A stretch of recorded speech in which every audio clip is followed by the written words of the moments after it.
Before the Coast Guard existed, the United States government paid ordinary men to do one job: walk into the storm.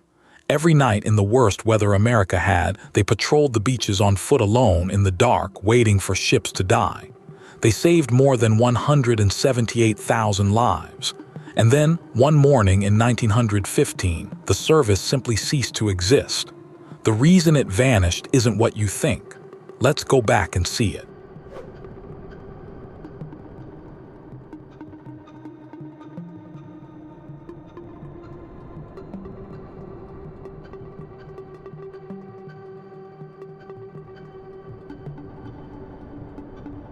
This is a real photograph.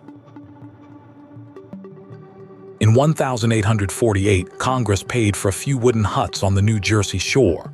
Inside, a surfboat, some rope, a mortar. No crew, no salary, just equipment waiting for volunteers who might never come. For 20 years, that was America's answer to shipwrecks, locked sheds on an empty beach. Then in 1871, a Treasury bureaucrat named Sumner Kimball took over the Revenue Marine. He sent an inspector down the coast. The report was damning: apparatus rusted, boats ruined, stations manned by political friends who had never rowed a boat. Kimball squeezed $200,000 out of Congress and hired the first full-time crews. It was a start. It was not enough, and the ocean was about to prove it. November 24th, 1877. The warship USS Huron runs aground off Nags Head, North Carolina, 200 yards from land. The nearest life-saving station is closed for the season. 98 men drown within sight of the beach. The country is still grieving when, 2 months later, the steamer Metropolis strikes a sandbar 100 yards from shore. 100 yards. 85 more people die. Newspapers exploded. Congress had let sailors drown to save money, and now everyone knew it. Within months, the United States Life-Saving Service became a real, fully funded federal institution. Political appointees were out. Professional surfmen were in. The stations multiplied up and down the Atlantic, the Gulf, the Pacific, the Great Lakes. 280 of them, standing guard over every dangerous mile of American coast. It took 183 deaths to build it, but that wasn't the strange part. Here is what the job actually was. Every night, every single night, from August to May, 2 surfmen left each station and walked the beach in opposite directions. Miles in the dark, through sleet, through hurricanes, through sand that cut like glass. At the halfway point, each man met the patrolman from the next station and exchanged a small brass check proof that no yard of coastline had gone unwatched. Then he turned around and walked back. When they found a wreck, they had 2 tools. If the surfboat could survive the waves, they rode straight into what the ship itself could not survive. If it couldn't, they fired a projectile from a small cannon called a Lyle gun, carrying a rope out to the dying ship, and hauled the crew ashore one by one through the surf, in a canvas harness called a breeches buoy. A keeper at Cape Hatteras, Patrick Etheridge, is said to have settled the question of when this job was too dangerous to do. A surfman looked at the storm and said, "We can get out there, but we'll never get back." His answer became the service's unofficial motto: "You have to go out, you don't have to come back." That was the deal, and some men took it further than anyone. On the Outer Banks stood a station called Pea Island. Its keeper, Richard Etheridge, was born enslaved. In 1880, the service made him the first black man in America to command a life-saving station, and his crew became the only all-black station crew in the country. October 11th, 1896.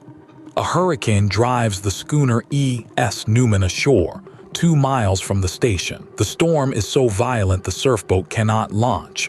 The Lyle gun is useless, the beach is underwater. So Etheridge asked for 2 volunteers. They tied ropes around their own bodies and swam, again and again, into a hurricane sea, while the rest of the crew held the lines from shore. 9 trips. 9 people carried back, including the captain's wife and his 3-year-old son. All 9 survived. For one of the greatest rescues in the service's history, the Pea Island crew received the Gold Life-Saving Medal. In 1996, 100 years late, the men were all long dead. The service itself had been gone for 81 years, which brings us to the question this story has been hiding. Why did the life-saving service disappear? It wasn't scandal. It wasn't budget cuts. It wasn't failure at all. By 1915, the service had saved more than 178,000 lives by some counts, over 186,000. It was, collectively, the most successful rescue institution on Earth. And that success made it impossible to leave alone. Washington merged it with the Revenue Cutter Service, the Armed Customs Fleet, to create something new, the United States Coast Guard. On paper, nothing was lost. The stations kept working. Many surfmen put on the new uniform. But the institution, the beach patrols, the brass checks, the walking service with its own name and its own legend was dissolved into something bigger, and the name life-saving service disappeared from the earth. It didn't die of neglect, like the towns we've covered. It didn't die of scandal, like the races. It was absorbed, erased by its own success. The government kept the men and deleted the institution. Sumner Kimball had run it for 37 years, from the first professional crew to the final day. He retired the morning his service stopped existing. Today, the Coast Guard's rescue swimmers and surfmen still train on the same beaches. In 2018, the Coast Guard finally, officially retired the old motto, "Rescuers are now required to weigh their own lives in the balance." But for 40 years, there was a job in America that asked men to walk into the ocean at night with a rope and a promise. You have to go out. You don't have to come back. More than 178,000 people came back because they went out. If you know a service, a job, or an institution that quietly vanished, tell me in the comments. That's where the next story comes from. I'm Vanishing Era.